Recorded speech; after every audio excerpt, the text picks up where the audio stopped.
నేను cabinet meeting last cabinet meeting నేను వస్తూ ఉన్నప్పుడు ఒక తల్లి ఇక్కడ వచ్చి ఆగింది. నేను చాలామందిని మాట్లాడుతున్నప్పుడు తల్లి వచ్చి చెప్పింది, నా బిడ్డను తీసుకెళ్ళిపోయారు, 2-3 అమ్మాయిలు తీసుకెళ్ళిపోయాడు. అంతకుముందు ఆ కుర్రాడు 16 ఏళ్ళు వచ్చి తీసుకెళ్ళిపోయారు. ఇక్కడి నుంచి వచ్చిన వారం రోజులు పట్టుకెళ్ళిపోయారు అబ్బాయిని. 9 నెలలు అయిపోయింది, నేను ఎవరికి చెప్పుకోవాలో తెలియట్లేదు. కంప్లైంట్ ఇచ్చాం మాచవరంలో. అంటే మన కేకే గారిని పంపించి వెంటనే కన్సర్న్ పోలీసు అధికారితో మాట్లాడితే 9 నెలల్లో సాధించలేనిది 9 రోజుల్లో తీసుకురాగలి. ఇది ఎందుకు చెప్తున్నానంటే విజయం అని కాదు, ఒక చిన్నపాటి అధికారం ఇంత చేయగలదు. అలాంటిది 3000 మంది ఆడబిడ్డలు అదృశ్యం అయిపోయారు. వచ్చిన ఏ పరిస్థితుల్లో తిరిగి వచ్చారో మనకు తెలియదు, వాళ్ళు ఎంతమంది తిరిగి వచ్చారో తెలియదు. అందుకని ముఖ్యంగా ఆడబిడ్డలకి సంబంధించి మటుకు చాలా చాలా బలమైన మనకి ఈ లా అండ్ ఆర్డర్ సిచ్యువేషన్ చాలా బలంగా ఉండాలి.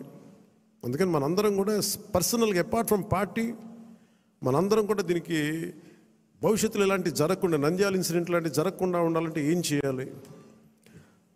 మాధ్యమాల్లో, ప్రసార మాధ్యమాలు కూడా నా కోరిక ఏంటంటే ఎంతసేపు తిట్ల పురాణాలు కాకుండా మీరు ఇవ్వాల్సింది ఇలాంటి చర్చలు, ఇలాంటి దుర్ఘటనలు జరగకుండా ఉండాలంటే ఏం చేయాలి, దాని మీద కొంచెం హెల్తీ డిబేట్స్ పెట్టండి. మనోహర్ గారు సివిల్ సప్లైస్ ఎంత బలంగా పనిచేసిన మనోహర్ గారు మీకు మనస్ఫూర్తిగా మా అభినందనలు తెలియజేస్తాను. పొద్దున్న హైదరాబాద్లో కూడా మాట్లాడుతున్నారు, అధికార యంత్రాంగం అందరూ మీరు చాలా బాధ్యతగా ఉన్నారు, భయపడుతున్నారు ఏంటని అడిగితే ఇట్లా సివిల్ సప్లైస్ ఇంత బలంగా ఉంది, పనిచేస్తాను.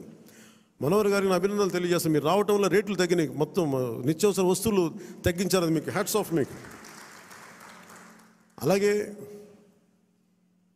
కల్తీ చేస్తున్న ఎవరికైనా సరే మనకి పౌర సరఫరాలకు సంబంధించిన పబ్లిక్ డిస్ట్రిబ్యూషన్ సంబంధించిన రైస్ని